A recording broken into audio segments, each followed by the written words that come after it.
Je rentrais des funérailles pour annoncer à mes parents et à ma sœur que mon mari m'avait laissé 3 appartements et une maison au bord de la mer. En entrant dans la maison, j'ai entendu mes parents parler. Ce qu'ils ont dit m'a fait blêmir. Elle n'a pas besoin de savoir combien ça vaut. Elle ne saurait de toute façon pas quoi en faire. C'est ce que mon père a dit de moi, sa propre fille, 3 heures après que le cercueil de mon mari ait été mis en terre. Je portais encore ma robe noire, j'avais encore de la terre du cimetière sur mes chaussures. Et quand je me suis approché de la porte d'entrée de la maison de mes parents ce soir-là, j'ai entendu chaque mot à travers la moustiquaire. Leur plan, les faux papiers, le médecin qui ne m'avait jamais examiné, signant ma santé mentale comme une carte de score de golf. Mais ils ne savaient pas que j'écoutais. Et ils ne savaient certainement pas ce que je ferais ensuite. Avant de continuer, veuillez prendre un moment pour aimer et vous abonner. Mais seulement si vous vous connectez sincèrement à cette histoire. Indiquez votre position et l'heure qu'il est chez vous. J'adore savoir qui écoute. Je m'appelle Patricia Sinclair. J'ai 34 ans. Et voici ce qui se passe quand les gens censés vous protéger deviennent ceux dont vous avez besoin de protection. Maintenant, laissez-moi vous ramener à un mardi matin d'octobre, le jour où j'ai enterré mon mari.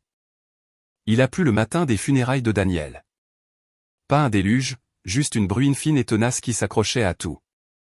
Le genre de pluie qui ne vous laisse pas oublier qu'elle est là. L'église était petite, en bois blanc, avec des bancs éraflés, un clocher tordu en bordure de brunterais. Daniel aurait aimé ça. Il n'a jamais voulu rien de bruyant. Environ 40 personnes sont venues. Ses collègues de la firme de logiciels, nos voisins d'Elm Terrace, quelques amis d'université qui avaient fait le voyage depuis le New Hampshire. Hélène Marsh, ma meilleure amie depuis la 9e année, s'est assise à côté de moi au premier rang et m'a tenu la main si fort que ses phalanges sont devenues blanches. Je n'arrêtais pas de regarder le fond de l'église. 3 sièges à gauche, ceux que j'avais mentalement réservés pour mes parents et ma sœur Megan, sont restés vides. Pas de manteau drapé dessus, pas de sac à main glissé dessous. J'ai vérifié mon téléphone sous l'hymnaire. Pas d'appel manqué, pas de SMS, rien. Hélène s'est penchée. Tu veux que je les appelle? J'ai secoué la tête. Ils savent quel jour nous sommes. Le pasteur a dit de belles choses sur Daniel. 38 ans, ingénieur logiciel, calme, stable, le genre d'homme qui réparait votre lumière de Porsche sans qu'on le lui demande. Une maladie cardiaque que personne n'avait détectée avant qu'il ne soit trop tard. 2 semaines entre sa première douleur thoracique et un cercueil en pin. Nous étions mariés depuis 8 ans. Il s'occupait des factures, des impôts, des assurances. Je m'occupais de tout le reste. Les courses, les rendez-vous, les terreurs nocturnes quand sa poitrine lui faisait mal à 3 heures du matin. Il disait toujours, Patty, j'ai les chiffres. Tu m'as, toi. Et c'était suffisant. C'était tout le marché. Après l'enterrement, je suis resté près de la tombe sous la pluie. 40 personnes étaient venues dire au revoir à mon mari. Aucune d'elles ne portait mon nom de famille avant que je ne me marie. Je ne savais pas encore pourquoi ma famille n'était pas là. Je me suis dit qu'ils étaient occupés. Je me suis même senti coupable de ne pas leur avoir rappelé. Je n'avais aucune idée qu'ils étaient chez eux, occupés à autre chose. L'appel est arrivé le lendemain matin. J'étais encore sur le canapé, dans les vêtements de la veille, quand le téléphone a sonné. Un numéro 617 que je ne reconnaissais pas. Madame Sinclair, c'est Daniel Kessler. J'étais l'avocat testamentaire de votre mari. Avocat testamentaire? Je ne savais même pas que Daniel en avait un. J'aimerais vous rencontrer aujourd'hui si possible. Il y a des documents qui nécessitent votre attention. J'ai conduit jusqu'à un bureau dans un immeuble en grès brun près de Copley Square. Plaque de nom en laiton, grande fenêtre, le genre d'endroit devant lequel Daniel serait passé sans sourciller parce qu'il ne se souciait jamais des apparences. Kessler avait une 50aine d'années, les tempes grises, des lunettes de lecture attachées par une chaîne. Il m'a offert de l'eau et est allé droit au but. Votre mari a rédigé un testament il y a 18 mois. Il vous a nommé unique bénéficiaire. Il a ouvert un dossier et a glissé 3 résumés de propriété sur le bureau. 3 appartements locatifs dans la région du Grand Boston, Dorchester, Somerville, Cambridge. Valeur marchande combinée d'environ 2,4 millions de dollars, et une propriété résidentielle sur la côte de Cape Cod, évaluée à environ 1,5 million. J'ai lu les chiffres 2 fois, puis une troisième. Daniel possédait tout cela en pleine propriété, sans hypothèque. Les unités locatives génèrent des revenus stables. Tout vous est transféré. Je suis restée assise, bouche ouverte, essayant de concilier l'homme qui conduisait une Subaru de 10 ans avec l'homme qui possédait apparemment près de 4 millions de dollars en biens immobiliers. Kingsley m'a étudié un instant. Puis il a sorti une carte de visite de sa poche de poitrine et l'a placée sur le dossier. Madame Sinclair, votre mari s'est préparé très soigneusement. Il voulait que vous soyez en sécurité. Il a marqué une pause. Si quelqu'un, qui que ce soit, vous fait pression à propos de ses actifs, appelez-moi avant de signer quoi que ce soit. C'était étrange à dire. Je l'ai remercié et j'ai glissé la carte dans la poche de mon manteau. J'ai quitté ce bureau avec le sentiment que Daniel me protégeait toujours d'un endroit que je ne pouvais pas voir. Mais je ne comprenais pas encore pourquoi Kingsley avait été si prudent avec son avertissement. Je ne le comprendrai pas avant ce même soir. J'ai conduit jusqu'à la maison de mes parents à Quincy ce soir-là, toujours dans le même manteau noir, les yeux encore rouges. Je voulais leur parler du testament. Je voulais m'asseoir à la table de la cuisine où j'avais grandi et entendre ma mère dire quelque chose de doux, quelque chose comme « Tout va bien se passer, ma chérie ». La lumière du porche était allumée. Je me suis garé derrière le camion de mon père et j'ai monté les marches. La moustiquaire était verrouillée, mais la porte intérieure était entr'ouverte, comme ma mère la laissait toujours quand la maison devenait chaude à cause de la cuisine. J'ai tendu la main vers la poignée. Puis j'ai entendu mon nom. Patricia n'a pas besoin de connaître les détails pour l'instant. La voix de mon père, basse et ferme, comme il parle quand il dirige une conversation qu'il ne veut pas interrompre. Je me suis arrêté. Ma main a plané à un pouce de la moustiquaire. Kingsley m'a appelé cet après-midi. C'était mon père à nouveau. Le gendre lui a laissé des appartements, 3, et une maison sur le Cap. Silence. Puis la voix de Megan. Aiguë. Rapide. Combien? Près de 4 millions. Un silence plus long. J'entendais le tic-tac de l'horloge de la cheminée à travers la porte. Puis Megan.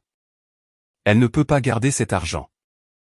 Elle ne sait même pas comment payer une facture d'électricité. Mon père a grogné.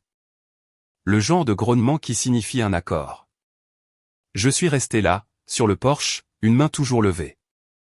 La bruine avait cessé il y a des heures, mais je tremblais comme si ce n'était pas le cas. À l'intérieur de cette maison se trouvaient les 3 seules personnes restantes de ma famille, et elles étaient assises autour d'une table, discutant de ma vie comme si j'étais une ligne sur une feuille de calcul. Mais la phrase suivante, celle de ma mère, c'est celle qui a tout changé. La voix de ma mère a traversé la moustiquaire comme une lame enveloppée de soie. La mort de Daniel est la meilleure chose qui soit arrivée à cette famille. Maintenant, nous avons enfin une issue. Je veux que vous réfléchissiez à cette phrase comme j'ai dû le faire. Mon mari, l'homme qui apportait des fleurs à ma mère pour son anniversaire, qui réparait la gouttière de mon père chaque printemps sans qu'on le lui demande, était mort depuis 16 jours. Et ma mère a appelé ça la meilleure chose. Mes genoux ont failli fléchir, mais je suis restée debout. Je suis restée silencieuse. Mon père a repris là où elle s'était arrêtée. J'ai parlé à Feldman aujourd'hui. Il signera un certificat. Trouble de deuil, traumatisme psychologique, incapacité à gérer les décisions financières. Nous déposerons une demande de tutelle. Megan sera nommée tutrice. J'ai déjà appelé un agent immobilier à Barnstable pour la maison du Cap. C'était Megan. Avec désinvolture, comme si elle commandait à emporter. Ma mère à nouveau. Assurez-vous de cacher les papiers. Patricia envoie un seul et tout s'écroule. Je suis resté sur ce porche pendant 1 minute, peut-être 2. Mes oreilles bourdonnaient. Ma poitrine était comme si quelqu'un y avait versé du béton. Puis j'ai fait quelque chose que je n'avais pas prévu. J'ai sorti mon téléphone, ouvert l'enregistreur vocal et appuyé sur le bouton rouge. J'ai tenu le téléphone près de l'ouverture de la porte et je l'ai laissé écouter. Ils ont continué à parler. Des détails, des chronologies, qui appelait, comment me garder dans l'ignorance. Après 2 minutes, j'ai appuyé sur stop. Je me suis retourné, j'ai descendu les marches, je suis monté dans ma voiture et je suis parti. Je n'ai pas frappé. Je ne suis pas entré. Je n'ai pas pleuré. J'ai conduit 30 minutes en silence total. Pas de musique, pas de larmes, juste une question en boucle. Depuis combien de temps me regardait-il et voyait-il un portefeuille au lieu d'une personne? Je me suis assise à la table de la cuisine dans l'appartement que Daniel et moi avions partagé pendant 8 ans. Sa tasse de café était toujours sur l'égouttoir.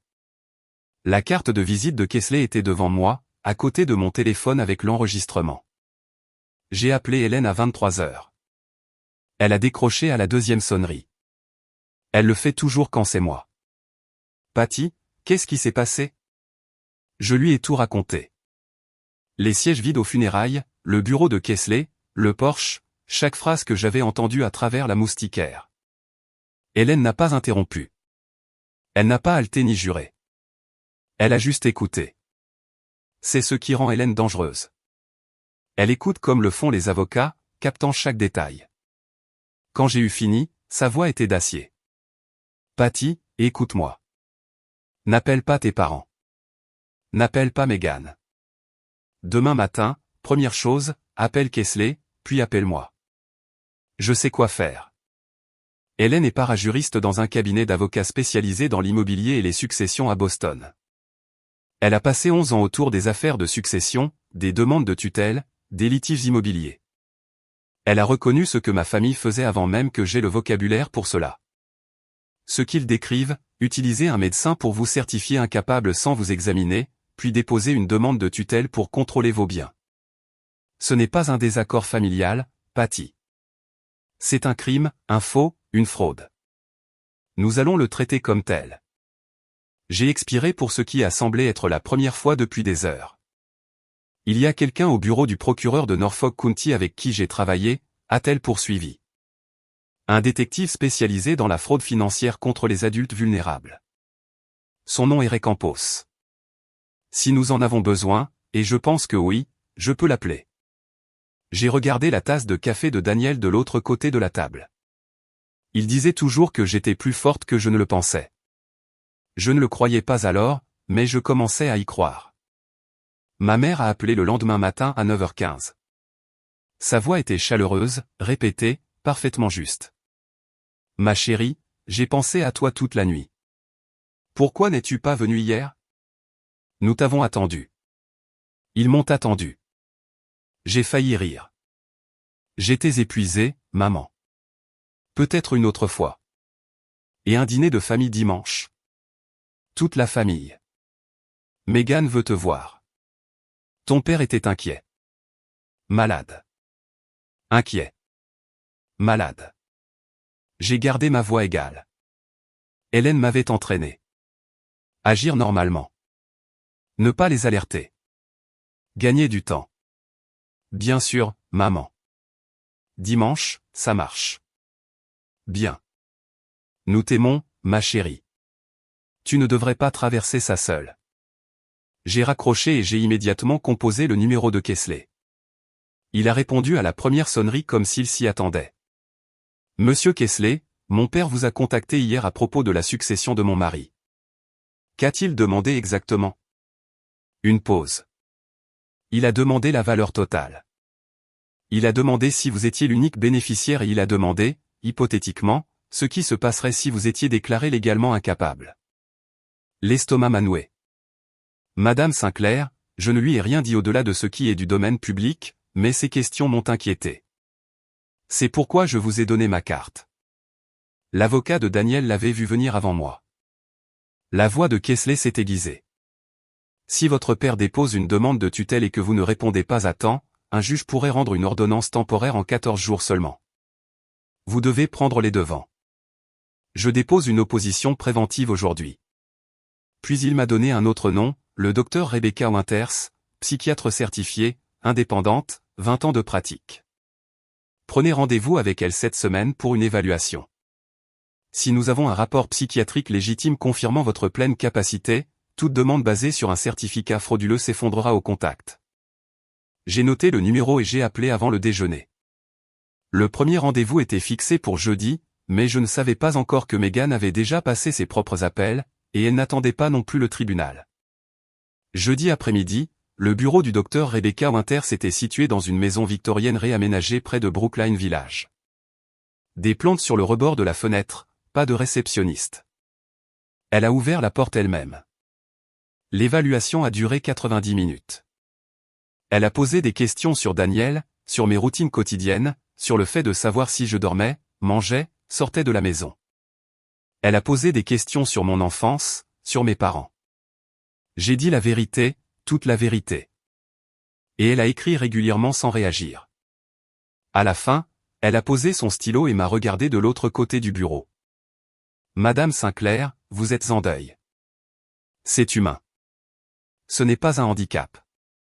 Il n'y a aucune indication, aucune, de diminution de la fonction cognitive ou d'incapacité à gérer vos affaires.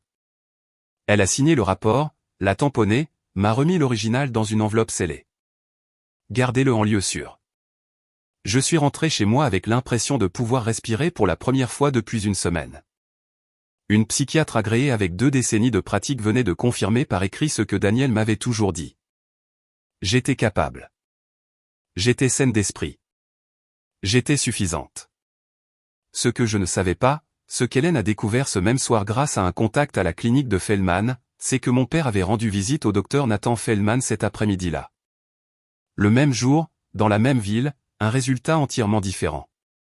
Feldman, un médecin généraliste, pas un psychiatre, avait signé un certificat déclarant Patricia Harper Sinclair présentant un trouble de deuil sévère avec une incapacité marquée à gérer les affaires personnelles et financières.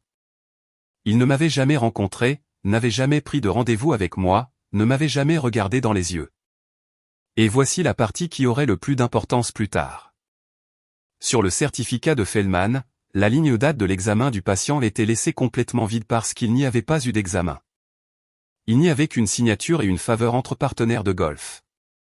Dimanche soir, je me tenais sur le même porche où j'avais tout entendu 5 jours plus tôt. Cette fois, j'ai frappé. Mon père a ouvert la porte avec un sourire que je n'avais jamais vu auparavant. Trop large, trop chaleureux.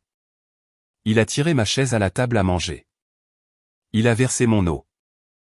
Gérald Harper n'avait jamais versé d'eau à personne en 62 ans. Ma mère avait cuisiné du poulet piccata, mon plat préféré quand j'avais 12 ans. La maison sentait le citron et le beurre. Megan m'a serré dans ses bras dans le couloir. Son parfum était cher. Sa dette de carte de crédit était encore plus chère. Nous nous sommes assis. Nous avons mangé. Mon père a dirigé la conversation comme un homme qui fait un créneau. Prudent, délibéré, vérifiant chaque angle. Alors, ma chérie, as-tu eu le temps de trier les affaires de Daniel? Sais-tu ce qu'il a laissé derrière lui? J'ai mâché lentement. L'avocat s'en occupe encore. Je ne comprends pas vraiment la plupart des choses pour l'instant. Un regard a passé entre mes parents. Rapide. Presque invisible, mais je l'ai capté. Gérald s'est penché en avant. Les finances sont compliquées, ma chérie. Laisse ton père s'occuper des affaires de l'avocat. Tu as déjà assez à faire. Donna a hoché la tête. Il a raison, ma chérie. Tu dois te concentrer sur ta guérison. Megan n'a rien dit. Elle regardait son téléphone. À mi-chemin du dîner, je me suis excusé pour aller aux toilettes. En revenant, je suis passé devant le bureau de mon père. La porte était entr'ouverte. Sur son bureau, à moitié caché sous un journal, se trouvait une enveloppe en papier craft estampillée du logo du tribunal du comté de Norfolk. J'ai sorti mon téléphone et j'ai pris une photo. 2 secondes. Puis je suis retourné à table et j'ai terminé mon poulet. Assise à cette table, regardant 3 personnes que je connaissais depuis toujours jouer le rôle d'une famille aimante. Je n'arrêtais pas de penser, combien de dîners avant celui-ci était aussi un spectacle? Combien de fois me suis-je assise sur cette même chaise et ai-je manqué chaque indice? Avez-vous déjà repensé à un moment avec votre famille et réalisé que rien n'était ce que vous pensiez? J'aimerais savoir. Partagez-le dans les commentaires. Je ne pense pas être la seule. Je suis rentré chez moi et j'ai ouvert la photo. L'adresse de l'expéditeur de l'enveloppe, tribunal de tutelle et de la famille de Norfolk. Le tampon sur le devant, requête en tutelle. Ils avaient déjà déposé une demande. Lundi matin. J'ai appelé Kesley avant que le café ne soit prêt. Ils ont déposé une demande. J'ai dit, j'ai vu l'enveloppe hier soir, tribunal de tutelle de Norfolk. Il est resté silencieux pendant 3 secondes. J'ai entendu des touches de clavier. Je la regarde maintenant. Gérald Harper, requérant. Megan Harper, tutrice proposée, pièce jointe, un certificat médical signé par le docteur Nathan Feldman, déclarant que vous n'avez pas la capacité mentale de gérer votre personne et vos biens. L'entendre énoncer de cette manière, en langage juridique, taper dans un système judiciaire, se voir attribuer un numéro de dossier, le rendait réel d'une manière que la conversation sur le porche n'avait pas eue. Ce n'était plus une conversation familiale. C'était un dépôt judiciaire. L'audience préliminaire est fixée à 14 jours à compter de la date de dépôt, a poursuivi Kesley. Cela nous donne jusqu'au 29 octobre. Si nous ne répondons pas avant cette date, un juge pourrait émettre une ordonnance de tutelle temporaire. Megan aurait l'autorité légale sur vos finances dans l'heure. 14 jours. C'est tout ce qui me séparait de la perte de contrôle de tout ce que Daniel avait construit. Je dépose notre opposition ce matin. Kesley a dit que le rapport du docteur Winter serait la principale pièce à conviction. Cela seul devrait faire hésiter le juge. J'ai appelé Hélène ensuite. Bien. Elle a dit que Kesley s'occupe du côté judiciaire, mais il y a aussi un côté criminel. Et c'est là qu'intervient Campos. Je lui ai parlé hier. Il veut entendre l'enregistrement, et il veut le certificat de Feldman. Comment l'obtenir? Il a été déposé auprès du tribunal. Campos peut demander une copie certifiée conforme par les voies officielles. Il a dit qu'il l'aurait dans la semaine. Une semaine? Le compte à rebours de 14 jours était déjà lancé, et il nous fallait 7 jours juste pour confirmer ce que je savais déjà. Que Feldman avait signé un document concernant une patiente qu'il n'avait jamais vue. 14 jours. Je pouvais sentir chacun d'eux. L'appel est arrivé le mercredi, 3e jour des 14. Une femme de Harborview Property Group, la société de gestion qui s'occupait de l'appartement de Daniel à Dorchester, a demandé à me parler. Sa voix était prudente, scriptée. Madame Sinclair, je vous appelle parce que nous avons reçu une demande hier d'une femme s'identifiant comme votre tutrice légale. Elle nous a demandé de rediriger tous les revenus locatifs vers un nouveau compte bancaire. J'ai serré le bord du comptoir. Quel était son nom? Megan Harper. Elle a fourni un numéro de dossier du tribunal des successions de Norfolk et a dit que la tutelle était déjà en vigueur. Ce n'était pas le cas. L'audience n'avait pas eu lieu. Aucun juge n'avait rien signé. Et pourtant, ma sœur avait déjà appelé un gestionnaire immobilier, revendiqué une autorité légale qu'elle n'avait pas, et tenté de détourner mes revenus vers son propre compte. J'ai remercié la femme et lui ai demandé de ne rien faire avant d'avoir des nouvelles de mon avocat. Elle a accepté. J'ai appelé Kesley. Il a rédigé une lettre de mise en demeure à Harborview dans l'heure et a signalé l'incident à Campos. C'est important, a dit Kesley. Elle s'est présentée à une entité financière comme tutrice désignée par le tribunal. Ce n'est pas seulement prématuré. C'est une fraude d'identité. Hélène m'a envoyé un SMS ce soir-là. Megan vient de nous offrir une autre accusation sur un plateau d'argent. Cette nuit-là, ma mère a rappelé. Chaleureuse, douce, parfaitement synchronisée. Chérie, j'ai entendu dire que tu avais été difficile à propos de la situation de l'appartement. Pourquoi rends-tu les choses si difficiles? Nous essayons de t'aider. Difficile? J'avais été traité de beaucoup de choses ces 2 dernières semaines. Incapable. Instable. Maintenant difficile. J'ai gardé ma voix neutre. Hélène m'avait coaché. Je ne suis pas difficile, maman. Je veux juste comprendre les choses avant de prendre des décisions. Eh bien, a-t-elle dit, et j'ai pu entendre le masque glisser juste un peu. Ne prends pas trop de temps. Elle a raccroché en premier.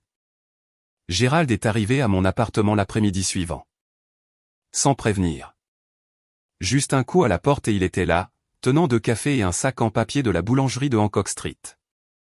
Je voulais prendre des nouvelles de ma fille, a-t-il dit, entrant avant que je ne puisse décider si je devais le laisser faire. Il s'est assis à la table de la cuisine, la table de Daniel, et a fait la conversation pendant exactement 10 minutes. La météo, le chien des voisins, un échange des Red Sox qui ne l'intéressait pas vraiment. Puis il a sorti de sa veste une mince pile de papier. Écoute, ma chérie, j'ai demandé à un avocat de rédiger ces documents. C'est juste une procuration temporaire. Ça me permet de gérer les papiers immobiliers pour toi.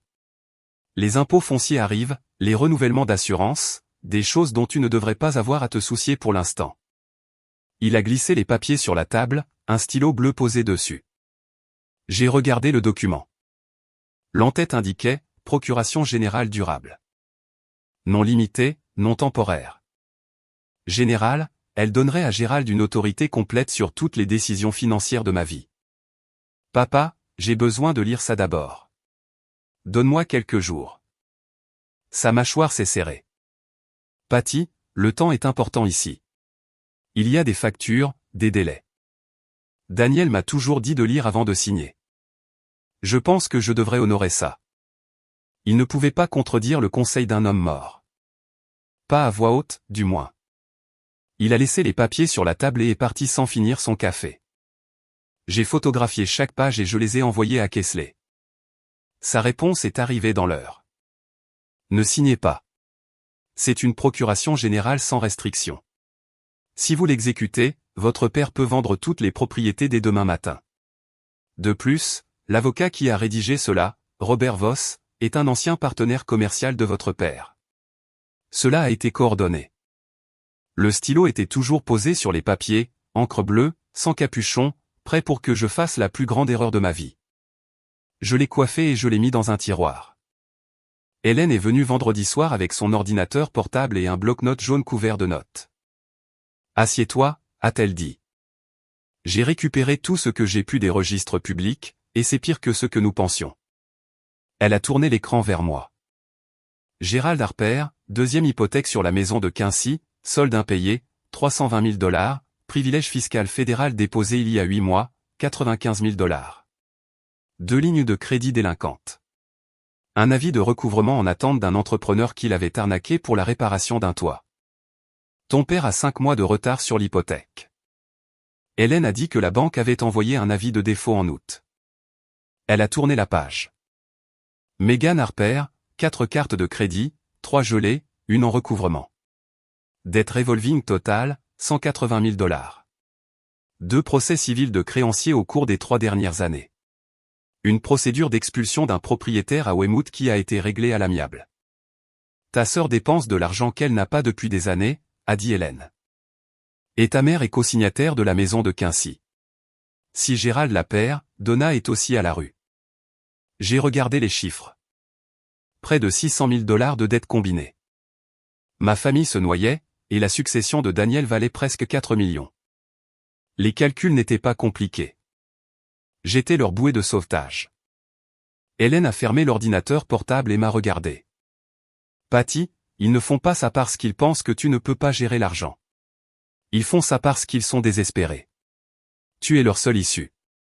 Je suis resté assise longtemps, fixant la table de Daniel, où il étalait ses feuilles de calcul et construisait tranquillement, méthodiquement, quelque chose qui pourrait lui survivre.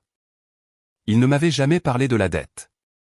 Il ne m'avait jamais parlé de beaucoup de choses, mais il s'était assuré que tous les biens étaient à mon nom, seulement au mien. Maintenant, je comprenais pourquoi. Les messages textes ont commencé à arriver le samedi, 6e jour. D'abord, d'une amie d'université nommée Angela. Salut Patty, Meghan m'a appelé hier. Elle dit que tu n'as pas mangé. Tu ne sors pas de la maison. Tu refuses l'aide de tout le monde. Elle avait l'air vraiment inquiète. Ça va? Puis de ma tante Carole. Ma chérie, ta mère me dit que tu as vraiment du mal. Je veux venir te voir. S'il te plaît, laisse-nous t'aider. Puis d'une femme que je connaissais à peine, une cousine au second degré dans le Connecticut. Je prie pour toi, Patricia. Ta famille t'aime tellement. Un par un, Meghan construisait une histoire. Pas à moi, autour de moi. Un récit soigneusement diffusé à travers tous les contacts qu'elle pouvait atteindre. Patricia s'effondre. Patricia ne peut pas fonctionner. Patricia a besoin de quelqu'un pour intervenir. Et quand la date du procès arriverait, toutes ces personnes se souviendraient qu'on leur avait dit la même chose. Je voulais les appeler tous. Je voulais crier, je vais bien. Je suis dans ma cuisine à faire des pâtes. J'ai fait un footing ce matin. Hélène m'a arrêté. Si tu commences à appeler tout le monde pour te défendre, ça ressemble exactement à ce que Meghan a décrit. Quelqu'un de frénétique et hors de contrôle. Laisse tes actions parler, pas ta panique. J'ai posé le téléphone. C'était la chose la plus difficile que j'ai faite de toute la semaine. Puis Lisa Parker, mon amie la plus proche de l'université, a appelé directement. Patty, je n'ai pas cru un mot de tout ça, mais tu dois savoir quelque chose. Elle a fait une pause. Meghan m'a aussi demandé si je connaissais ton numéro de compte bancaire. Elle a dit qu'elle en avait besoin pour t'aider à gérer tes factures. J'ai fermé les yeux. Elle n'attaquait pas seulement ma réputation. Elle voulait mes informations bancaires, mes contacts, ma crédibilité. Meghan essayait de démanteler chaque partie de ma vie que je contrôlais afin que, lorsque le juge me regarderait, il ne verrait qu'une femme à qui il ne restait plus rien. Mais Lisa ne lui a rien donné, et cela comptait plus que Meghan ne le saurait jamais. Le 8e jour, Hélène m'a conduite au bureau annexe du procureur du comté de Norfolk à Canton. Le détective Ray Campos nous a rencontrés dans une petite salle de conférence avec une table en métal et sans décoration murale. Il avait peut-être 45 ans. Des épaules larges, un visage calme, le genre d'homme qui pose des questions comme un chirurgien fait des incisions, précis et sans hâte. Madame Sinclair, racontez-moi tout depuis le début. Je lui ai tout raconté.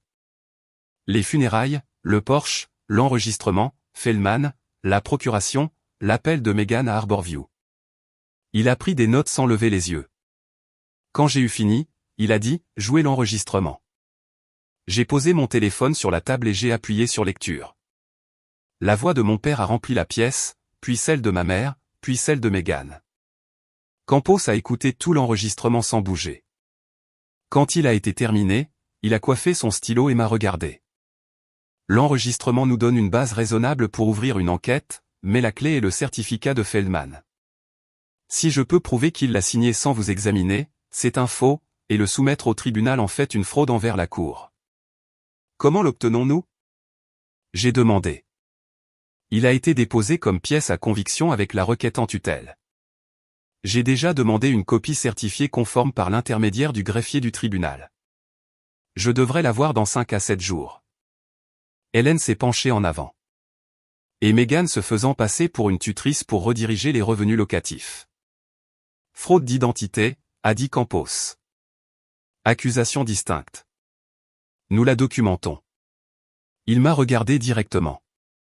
Madame Sinclair, j'ai vu des familles faire des choses terribles pour de l'argent, mais falsifier des documents médicaux pour priver quelqu'un de ses droits légaux, ce n'est pas un drame familial. C'est un crime. Et je le traiterai comme tel. Il s'est levé. En attendant, ne les confrontez pas. Ne changez pas votre routine. Laissez-les croire que tout se passe selon leur plan. J'ai hoché la tête. Nous nous sommes serrés la main. Sa poignée était ferme et stable. Comme une promesse faite sans mots. 5 à 7 jours. L'horloge ne s'est pas arrêtée. Jour 10. Ma mère m'a invité à déjeuner. Juste nous deux. Un restaurant de fruits de mer à Hull avec vue sur le port. Nous y allions quand j'étais petite. Quand les choses étaient plus simples, ou quand je pensais qu'elles l'étaient. Elle avait l'air fatiguée, plus mince que je ne me souvenais. Quand elle m'a serré dans ses bras à la porte, elle m'a retenu un battement trop long. Nous avons commandé. Elle a parlé de la météo, des nouveaux voisins, d'une recette qu'elle avait découpée dans un magazine. Des choses normales, des choses sûres. Et puis les larmes sont venues. Je suis désolé de ne pas avoir été aux funérailles, a-t-elle dit, la voix brisée. J'avais peur. Je te voyais tellement souffrir et je ne savais pas quoi dire. Je me suis figé. Je suis une terrible mère. Ces larmes étaient réelles. Je le crois. Ce que je ne crois pas, c'est la raison qui les motivait. Elle a essuyé ses yeux et a enchaîné aussi facilement qu'un changement de scène. Ma chérie, 4 millions de dollars, c'est une énorme responsabilité. Je ne veux pas que qui que ce soit profite de toi. Qui que ce soit. Elle a dit ce mot assise juste en face de moi. As-tu pensé à laisser Meghan gérer une partie de cet argent ? Elle a toujours été douée avec les chiffres. Meghan, douée avec les chiffres. La femme avec 180 000 $ de dette de carte de crédit. J'ai failli sortir de mon personnage. Presque. J'y penserai, maman.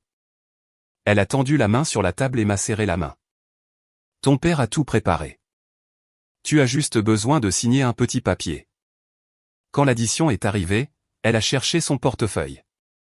La serveuse a passé sa carte et est revenue 30 secondes plus tard, se penchant pour dire doucement « Je suis désolé, madame ».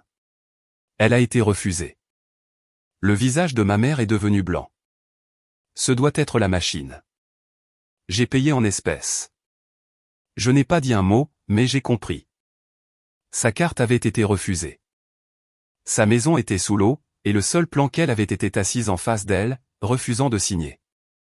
Ses larmes étaient réelles, mais l'amour derrière elles avait un prix. Jour 12. Campos a appelé à 7 heures du matin. J'ai le certificat de Feldman, a-t-il dit. Et c'est exactement ce que nous attendions. Je me suis assise sur le bord du lit et j'ai écouté. La ligne de signature est remplie. Nathan Feldman, MD. La ligne de diagnostic indique « Trouble de deuil sévère avec altération marquée de la prise de décision financière et personnelle ». Mais la ligne pour la date de l'examen du patient est vierge, et la ligne pour la méthode d'évaluation est également vierge. J'ai expiré.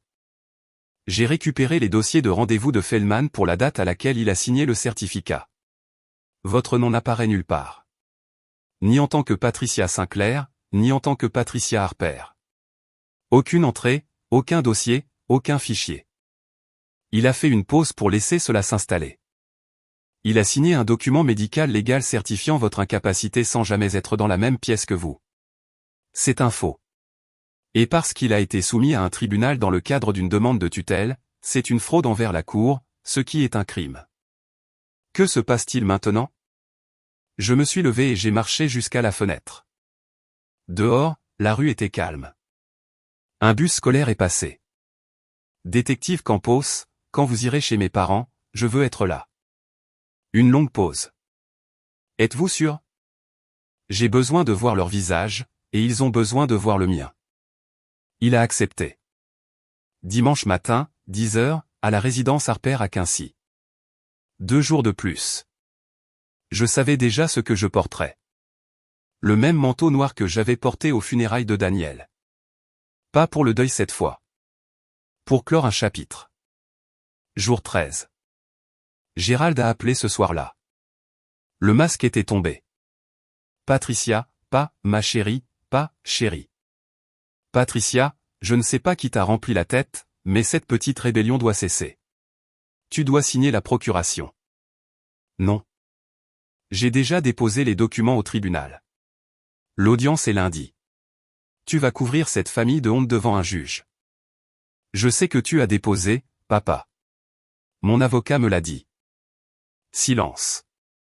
Je l'entendais respirer. Alors tu as engagé un avocat. Tu crois que tu sais ce que tu fais? Je pense que cette conversation devrait s'arrêter là. Tu n'as jamais géré une seule chose de ta vie. Sa voix s'est brisée. Pas de tristesse, mais de fureur. Daniel a tout fait pour toi. Les factures, les impôts, les comptes, tout. Et maintenant tu penses pouvoir gérer 4 millions de dollars. Tu ne peux même pas, papa. J'ai gardé ma voix égale. Plate comme un mur. Si tu essayais de m'aider, tu n'aurais pas besoin d'un médecin pour dire que je suis folle. Air mort. 3 secondes entières. Ce médecin t'a examiné. Non, il ne l'a pas fait. Et nous le savons tous les deux. Il a raccroché. Je me suis assise sur le canapé et j'ai regardé mes mains. Elles tremblaient, mais pas de peur. Mais du genre de colère qui s'installe au bas de votre colonne vertébrale et reste chaude pendant des heures. Je n'ai réalisé que plus tard que j'avais enregistré l'appel. Pas intentionnellement au début. J'avais été tellement concentré à rester calme que j'avais oublié d'appuyer sur enregistrer quand j'avais vu son nom à l'écran. Mais le Massachusetts est un État où le consentement d'une seule partie est suffisant lorsque vous participez à la conversation.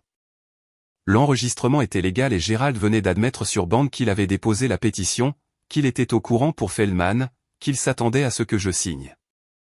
Demain, c'était dimanche. Encore une nuit avant que tout ne se termine. Samedi soir, l'appartement était silencieux d'une manière qui semblait permanente. Je me suis assise sur le sol du placard de la chambre, l'endroit qui sentait le plus Daniel, et j'ai ouvert la petite boîte inifugée qu'il gardait sur l'étagère supérieure. À l'intérieur, notre certificat de mariage, sa police d'assurance vie, les résumés de propriété que Kesley m'avait donnés, et au fond, une enveloppe scellée avec mon nom écrit de sa main. Je l'avais trouvée la semaine après sa mort, mais je ne l'avais pas ouverte. Je n'étais pas prête. Ce soir, je l'étais. La lettre tenait sur une page, encre bleue. Son écriture était toujours trop petite, comme s'il essayait de caser plus de choses dans moins d'espace qu'on ne lui en donnait. Patty, si tu lis ceci, je suis désolé de ne pas avoir pu rester plus longtemps, mais je dois te dire quelque chose que j'aurais dû dire à voix haute plus souvent. Tu es plus forte que tu ne le penses. Tu as toujours été forte. Tu n'as juste jamais eu la permission de le croire. Ni de tes parents. Ni de personne. Alors, le voici par écrit. Je crois en toi. Je l'ai toujours fait, Daniel. J'ai plié la lettre et l'ai pressée contre ma poitrine. Et puis j'ai pleuré. Pas le genre poli. Pas le genre que l'on fait aux funérailles. Le genre moche, sanglotant, qui vient d'un endroit si profond que vous ne saviez pas qu'il existait. Daniel a écrit cette lettre sachant que son cœur défaillait. Sachant que j'en aurais besoin, sachant exactement qui pourrait venir me chercher quand il serait parti. J'ai pleuré pendant 20 minutes. Puis je me suis lavé le visage. J'ai mis la lettre dans la poche de mon manteau. J'ai appelé Hélène. Demain, je suis prête. Campos sera là à 10h. Kesley sera là à 10h. Je serai là à 9h30. Hélène. Oui. Merci de m'avoir cru quand personne d'autre ne l'a fait. Elle est restée silencieuse un instant. C'est ce que font les bons, Patty. Nous nous montrons. J'ai réglé mon réveil pour 6h. Je serai chez mes parents avant eux parce que je voulais être celle qui frapperait. Dimanche matin, 28 octobre. Ciel dégagé, pas de pluie. Pas cette fois. Je me suis garé dans l'allée de mes parents à 8h du matin. Même asphalte fissuré, même panier de basket de 1996 rouillé sur le rebord. Je suis resté dans la voiture pendant 2 minutes entières, les deux mains sur le volant, respirant. Puis je suis sorti. Manteau noir, cheveux tirés en arrière, pas de maquillage. La lettre de Daniel dans ma poche gauche, mon téléphone dans ma droite. J'ai frappé. Mon père a ouvert la porte en chemise de flanelle et pantoufles. Ses sourcils se sont levés. Patricia, il est 8h du matin. Qu'est-ce que j'ai besoin de parler à tout le monde, à vous trois. Avant que les choses n'aillent plus loin. Il a étudié mon visage. Quoi qu'il ait vu là, il s'est écarté.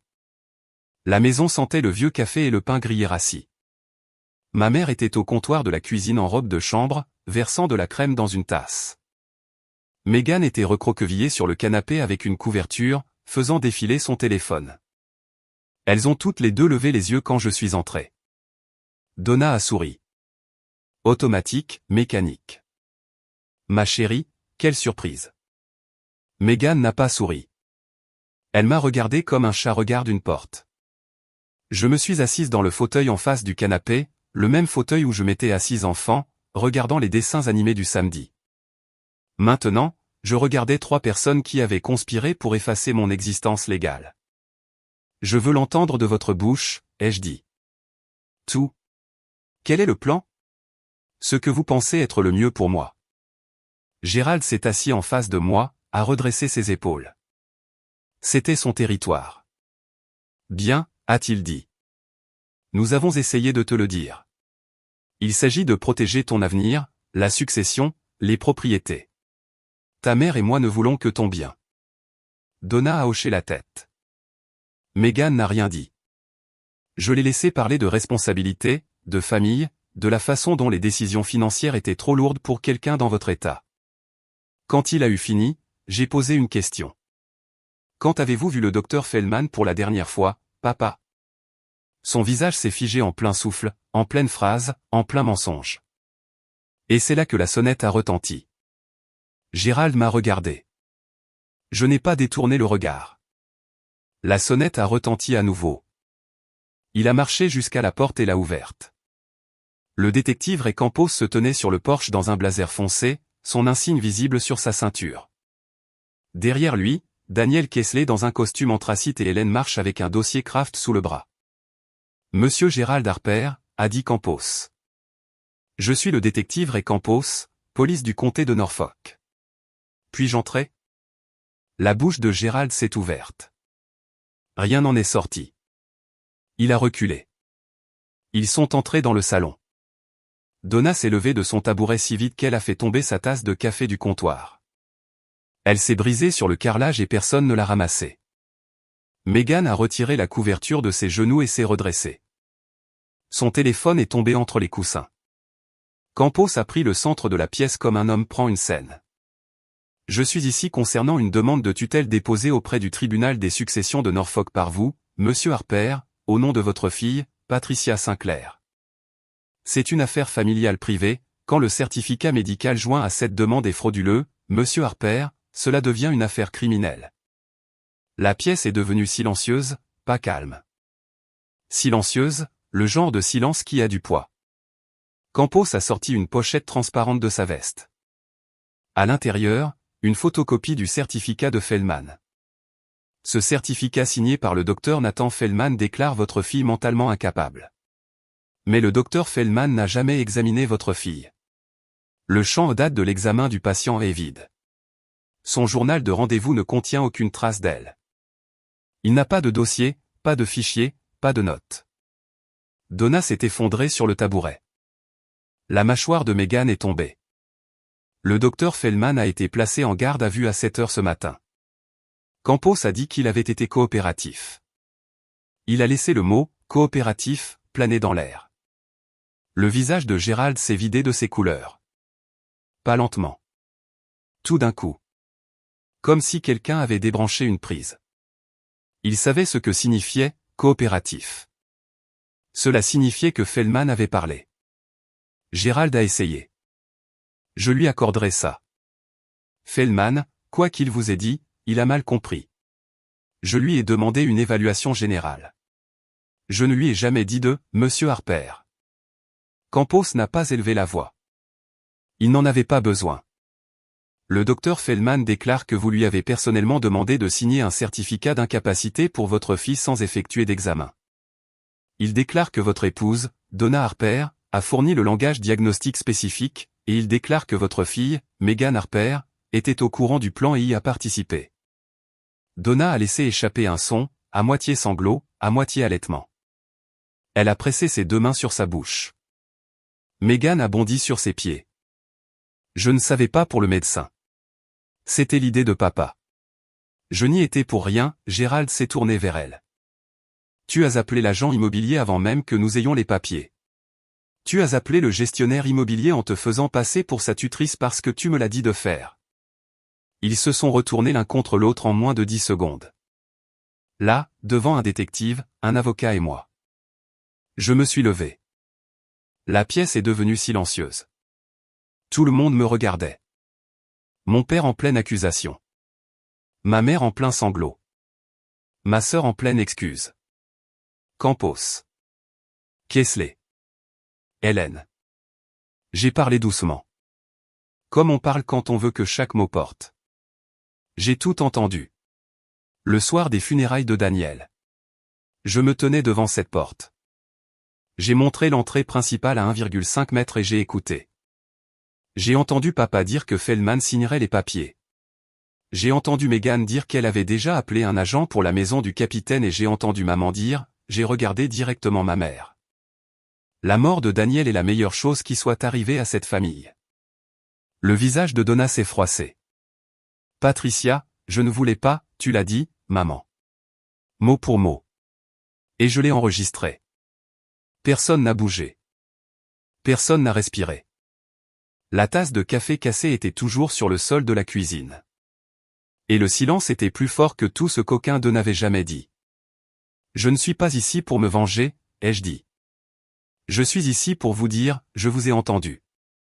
Je sais. Et je choisis de ne pas pardonner. Campos a fait un signe de tête vers la porte d'entrée. 2 policiers en uniforme sont entrés. Ils avaient attendu sur le porche tout ce temps. Gérald Harper. La voix de Campos était égale, procédurale. Vous êtes en état d'arrestation pour fraude envers la Cour. Faux et usage de faux documents médicaux et complot en vue de détourner des biens par le biais d'une tutelle frauduleuse. Vous avez le droit de garder le silence. Tout ce que vous direz pourra être retenu contre vous devant un tribunal. Mon père est resté immobile pendant que l'officier lui passait les menottes.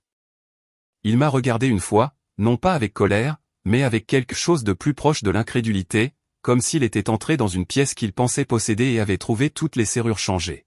« Patricia, a-t-il dit. Tu ne peux pas faire ça à ton père. » Je n'ai pas répondu. Donna était la suivante. Elle n'a pas résisté. Ses poignets étaient si fins que les menottes ont dû être ajustées. Des larmes coulaient sur son visage en 2 lignes claires. Ma petite, je suis désolé. J'étais désespéré. Tu dois comprendre. Je l'ai regardé.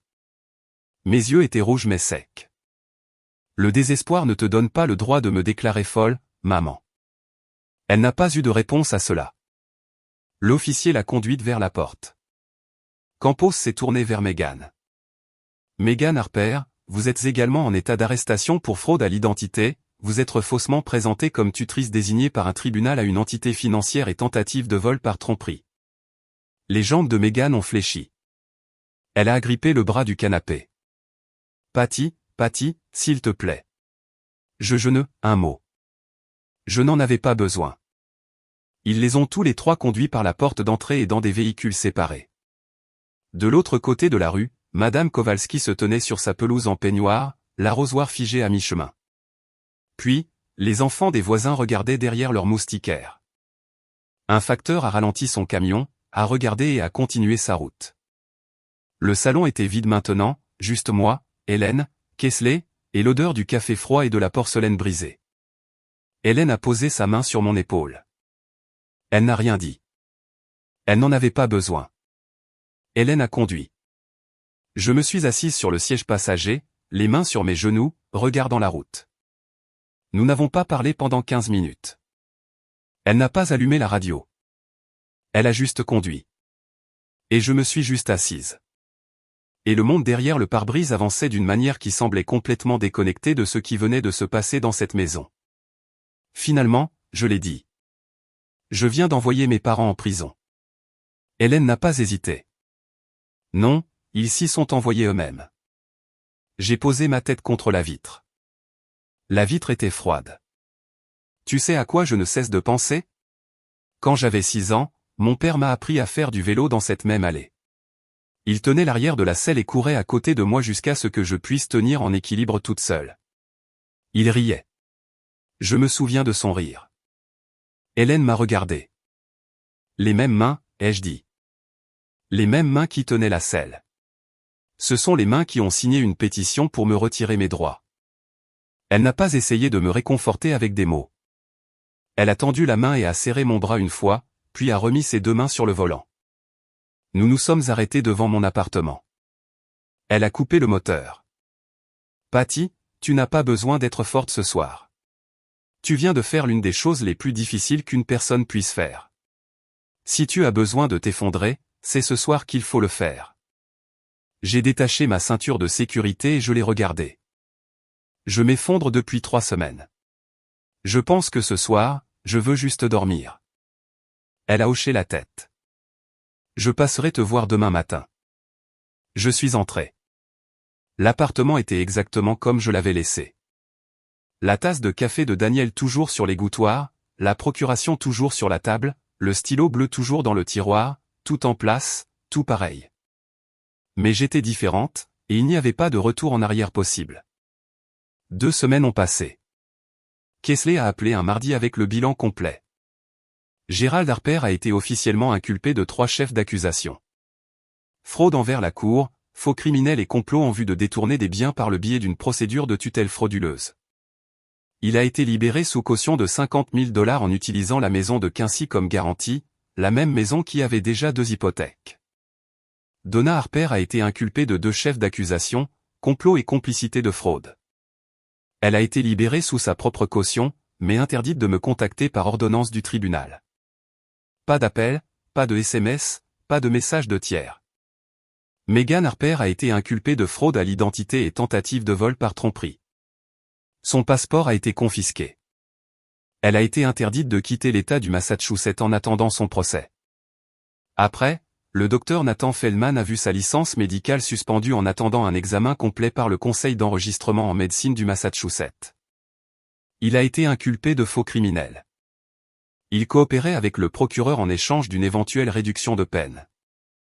La demande de tutelle a été rejetée avec préjudice, de façon permanente. Pas de nouvelle demande. L'ordonnance écrite du juge a noté des preuves claires et irréfutables de certification médicale frauduleuse et a qualifié le dépôt d'abus du processus de tutelle. J'ai été confirmé comme l'unique propriétaire légal des 4 propriétés. Aucune condition, aucune supervision, aucun tuteur, juste moi. Kessler a également mentionné une autre chose. Robert Voss, l'avocat qui avait rédigé la procuration que Gérald avait apportée à mon appartement, faisait l'objet d'une enquête du Conseil des avocats du Massachusetts pour son rôle dans l'affaire. Vous êtes libre, Madame Sinclair, a dit Kessler, légalement, financièrement, entièrement. Votre mari s'en est assuré et vous avez terminé ce qu'il avait commencé. Je l'ai remercié et j'ai raccroché. Puis je me suis assise à la table de la cuisine et j'ai regardé le mur pendant très longtemps. Sans penser, sans planifier, juste assise dans un silence qui, pour la première fois depuis des semaines, ne semblait pas menaçant. L'appel est arrivé 3 semaines plus tard. Un numéro inconnu. J'ai failli laisser le répondeur prendre le message. J'aurais dû. Patricia, la voix de ma mère, petite et fêlée, comme une tasse qui a été recollée trop de fois. Je sais que je ne suis pas censé appeler. Je sais, mais s'il te plaît, juste 30 secondes. J'aurais dû raccrocher. Je ne l'ai pas fait. Ton père va perdre la maison. La banque ne prolongera pas le prêt. Je ne sais pas où je vais vivre, Patricia. Je ne sais pas ce qu'il va m'arriver. Je me suis tenu à la fenêtre de la cuisine, regardant les branches du chêne se balancer contre un ciel gris. Maman, tu m'as appelé d'un numéro masqué. Tu es en train de violer une ordonnance du tribunal. Je sais. Je suis désolé. Je suis désolé pour tout ça. J'avais tort. Ton père avait tort. Nous étions désespérés. Vous étiez désespéré, ai-je dit. Alors, vous avez décidé de me faire déclarer mentalement inapte. Vous vouliez qu'un médecin écrive un bout de papier disant que je ne pouvais pas penser par moi-même. Et puis Meghan. Meghan aurait vendu tout ce que Daniel m'avait laissé. Les appartements, la maison du Cap, tout ce qu'il avait construit, et je serais enfermé sous tutelle, incapable de prendre une seule décision concernant ma propre vie. J'ai fait une pause. Avez-vous pensé à ce qui me serait arrivé? Rien. Juste le son de sa respiration. Je ne te déteste pas, maman, mais je ne peux pas te faire confiance. Et je ne te laisserai pas assez proche pour que tu me fasses douter de mon propre esprit à nouveau. Je l'ai entendu pleurer, doucement, mesurément, le genre de pleurs qui sait qu'il a perdu. N'appelle plus. J'ai raccroché. Puis j'ai appelé Kessler pour signaler la violation de contact. Je n'ai pas aimé ça. Je ne me suis pas sentie forte. Je me suis sentie comme quelqu'un qui avait amputé quelque chose de nécessaire et qui apprenait à marcher sans elle. Mais je marchais. C'était ça l'important. J'ai passé les jours suivants à défaire ce que Meghan avait construit. De courts emails, un langage simple, pas de drame. Salut Angela. Je voulais te dire que je vais bien. J'ai un avocat qui gère mes affaires et la situation que Meghan t'a décrite n'était pas exacte. J'apprécie ton inquiétude. Patty. Tante Carole, merci de prendre des nouvelles. Je vais bien. Les choses ont été difficiles, mais j'obtiens l'aide dont j'ai besoin. Le bon genre. Je t'embrasse. J'ai envoyé 7 de ces emails. Je n'ai pas expliqué les arrestations. Je n'ai pas mentionné l'affaire judiciaire. Je ne me suis pas défendu point par point contre le récit de Meghan. Je me suis juste présenté, présente, cohérente, entière, et j'ai laissé cela être la réponse. Lisa a appelé le même après-midi. Patty, j'ai su dès que Meghan a ouvert la bouche que c'était n'importe quoi. Je suis contente que tu ailles bien. Tante Carole a appelé le lendemain matin. Ma chérie, je n'ai jamais cru cette fille. Elle ment depuis qu'elle a 12 ans. Tu le sais. Nous le savons tous. Tout le monde n'avait pas été dupé. Certaines personnes avaient vu clair depuis le début. Elles ne savaient juste pas comment le dire avant que je ne leur en donne la permission. Ce vendredi, je suis allé seul à Cap Cod. La maison était plus petite que je l'avais imaginé. Des bardeaux bleu pâle, des garnitures blanches, un porche enveloppant qui faisait face à l'Atlantique. Le gérant de la propriété avait laissé le chauffage. Les sols étaient propres. L'océan faisait ce qu'il fait toujours, roulant, se retirant, indifférent à tout. Je me suis tenu sur le porche, la lettre de Daniel à la main. Le vent pressait mon manteau contre mes côtes. J'ai relu ces mots. Tu es plus forte que tu ne le penses. Tu as toujours été forte. Tu n'as juste jamais eu la permission de le croire. Cette fois, quand j'ai plié la lettre, quelque chose était différent. Cette fois, je l'ai cru. 6 mois plus tard, je vivais à plein temps dans la maison de Cap Cod. Le déménagement n'a pas été dramatique. J'ai fait mes cartons dans l'appartement de Boston en 2 week-ends, j'ai engagé une petite entreprise de déménagement et j'ai fermé la porte d'Elm Terrace sans me retourner. La tasse de café de Daniel est venue avec moi. La boîte ignifugée aussi. Les papiers de la procuration sont allés à la déchiqueteuse. Je me suis inscrite à un cours de littératie financière, un programme de certificat en ligne via un collège communautaire à Yanny. 12 semaines, bilan, déclaration fiscale, base de la gestion immobilière, des choses que Daniel gérait, des choses que j'apprenais à gérer moi-même. Kessler m'a présenté une entreprise de gestion immobilière réputée. Ils ont pris en charge les 3 appartements de Boston, la sélection des locataires, l'entretien, le recouvrement des loyers. J'ai examiné les relevés mensuels. J'ai posé des questions. J'ai compris les réponses. Pour la première fois de ma vie d'adulte, je savais exactement où était mon argent et ce qu'il faisait. En mars, j'ai pris un poste à temps partiel dans une organisation à but non lucratif à Falmouth appelée Second Shore, une organisation qui soutient les jeunes veuves qui reconstruisent leur vie après une perte. Je n'avais pas besoin du salaire. J'avais besoin d'un but. Je savais ce que ça faisait de tout perdre en une semaine et de n'avoir personne derrière soi. Hélène venait chaque mois. Nous nous asseyions sur le porche avec du vin et regardions les vagues devenir dorées au coucher du soleil. Elle n'a jamais dit « je te l'avais dit ». Elle était juste là. C'est ce que font les bons. La sentence est tombée en avril. Gérald a reçu 18 mois de détention fédérale. Donna a eu 12 mois de probation et 200 heures de travaux d'intérêt général. Megan a été condamnée à 6 mois de prison de comté suivi de 3 ans de probation sous surveillance. Je n'ai pas assisté à l'audience de condamnation. Je n'avais plus besoin d'entendre quoi que ce soit de ce tribunal. L'océan était plus fort et avait de meilleures choses à dire. Je ne parle pas à mon père. Je ne parle pas à ma mère. Je ne parle pas à Megan. Ce n'est pas de la colère. C'est de l'architecture. J'ai construit un mur là où il y avait une porte, et je ne cherche pas les plans pour le défaire. Gérald a envoyé une lettre de l'établissement fédéral de devant. J'ai reconnu son écriture sur l'enveloppe. La même écriture serrée et inclinée qu'il utilisait pour signer mes cartes d'anniversaire. Je l'ai tenue pendant environ 10 secondes. Puis j'ai écrit « Retour à l'expéditeur » sur le devant et l'ai glissé dans la boîte aux lettres. Megan a essayé de passer par Lisa un message vocal. Dis à Patty que je suis désolé. Dis-lui que je ferai n'importe quoi. Lisa l'a transféré. Je l'ai écouté une fois puis je l'ai supprimé. Je ne le supprime pas par cruauté. Je le supprime parce que le garder signifierait laisser un fil et les fils sont tirés.